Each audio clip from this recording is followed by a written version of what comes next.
Hi, I will print from plastic plate. Вот так хотят буржуйские зрители, чтобы я разговаривал. Но, к сожалению, я не владею английским в совершенстве. Эх, говорила мне Галина Сергеевна, моя учительница, что надо учить английский. Всем здрасте! Сегодня я буду печатать из пластиковой одноразовой посуды. Вся вкусность этой печати будет заключаться в том, что это два разных пластика. Один из них полистирол, а другой полипропилен. Но не буду же их сортировать. Здорово, что у меня есть знакомая, работающая в казахской кафешке. Я специально хочу напечатать использованной пластиковой посудой. А почему нет? Идем за материалом. Через служебный выход мне вынесли отличнейший материал. Зухра, ну вынеси материал, как договаривались.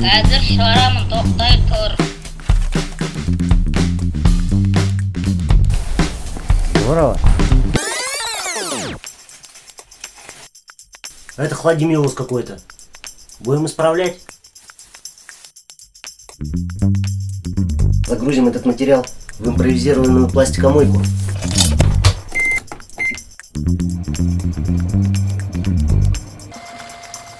Ну вот, посуда как новая.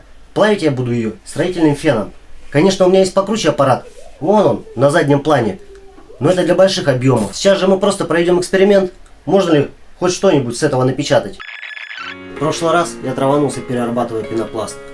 Сегодня же я буду ближе к вентиляции. И, естественно, в защитном респираторе.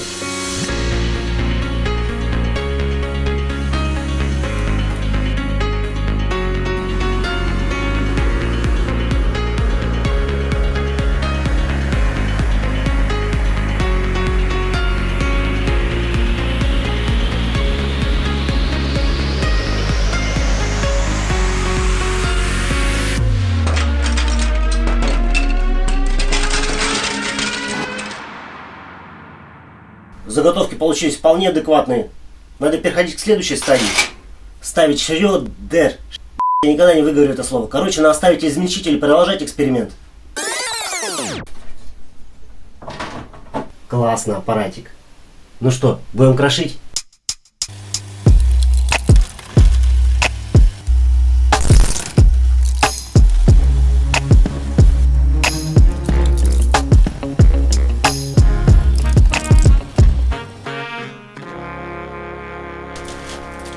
Да, измельчилось, конечно, не так, как я хотел. Мужики, может быть, есть у кого техническая возможность собрать мне измельчитель? Хоть какой, хотя бы маленький, 20 на 20 сантиметров. Интернет завален чертежами и схемами, как и из чего его делать. Кто-то захочет помочь, вот мое мыло.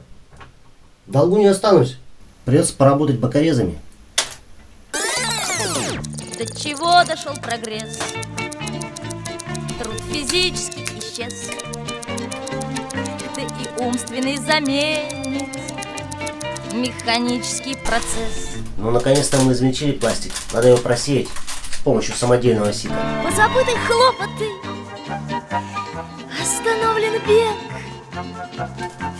вкалывает роботы. Счастлив человек. Материал получился отличный. Будем давить приток.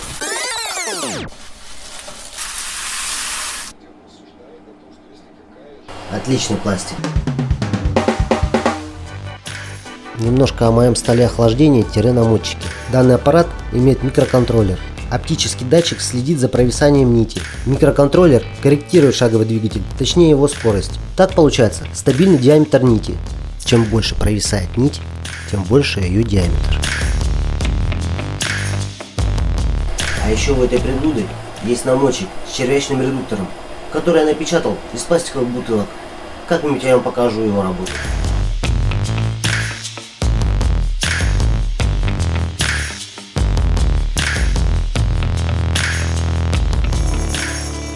Вот они, первые 10 метров прутка. Попробуем напечатать тестовый диск, который я использовал в прошлых экспериментах. Тестовый цилиндр размером 20 на 10 мм. После печати я измерю деталь. Посмотрим, насколько большая усадка. К сожалению, печать удалась не с первого раза. Никак не мог подобрать температуру стола и сопла. Прислушавшись к совету моего зрителя с ником Science, меня заинтересовала фраза «слоновья нога», после чего я понизил температуру стола до 50 градусов. Теперь хоть со столом стало все в порядке. Осталось подобрать температуру сопла.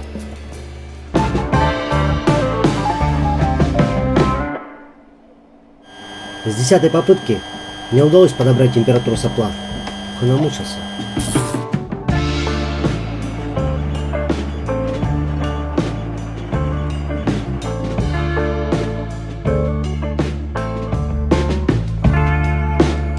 Вот она, идеальная деталька. Получилось? Белый цвет, но это как-то скучно. А попробуем-ка вот это. Мне белый цвет не очень нравится, поэтому я решил поэкспериментировать. Нашел какой-то просроченный колер, я могу ошибаться, но он на водной основе, и добавил его в материал, заранее предполагая, что эксперимент не удастся. Но все пошло как по маслу, и нить получилась зеленого цвета. Зеленый проток получился на ура, но немножко рыхлый. Наверное, вода при испарении образовала пузырьки воздуха в теле филамента. В следующий раз буду пользоваться другими красителями, скорее всего порошковыми. —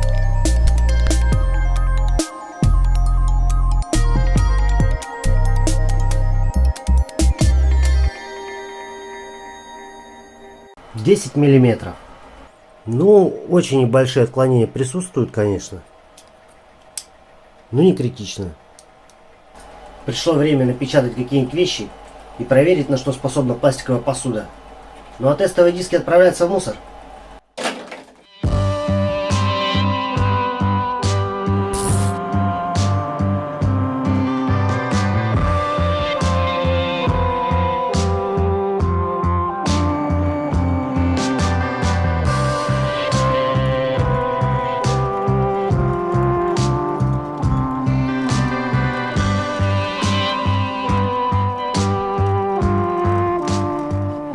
Циркуль, свисток.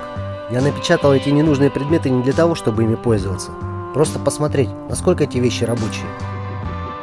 Штангенциркуль хоть и показывает отклонение в 1 мм, но он рабочий. Отличный подарок мелкому мальчугану, будущему инженеру. Да и свисток мужской тоже работает. Специально не стал ставить у него шарик, чтобы он хоть как-то отличался от полицейского инвентаря. Время 6 часов утра, я просто не могу продемонстрировать все децибелы этого свистка, но поверьте, он громкий. Спасибо всем, кто дает мне советы по печати, кто действительно разбирается и пишет, какие полимеры совместимы. Недавно на одном известном форуме прочитал, что мой подписчик разочаровался. Он думал, что я буду плавить только говно с помойки. Так вот, это не так. Канал будет не только о том, как я плавлю мусор. В нем будет присутствовать и электроника, и как заработать на всяком хламе, автопеределки от моего друга, путешествия, даже какие-то спортивные мероприятия. И вообще, давайте объединяться и разрабатывать какую-то дешманскую мини-линию по переработке отходов, которую даже пенсионер себе может позволить поставить на даче. Приветствуются просто любые идеи и предложения, даже безумные. А от домохозяек я жду предложений и идей в первую очередь. Вы же нестандартно мыслите и порой решаете нерешаемое. Жду от вас жесткой критики и офигенских идей, которые попытаюсь воплотить. До встречи! До чего дошел прогресс? До невиданных чудес. Опустился на глубину. Да, и пишите еще, какой полимер не подвергнуть насилию. Желательно экзотический. Вкалывают роботы, а не человек.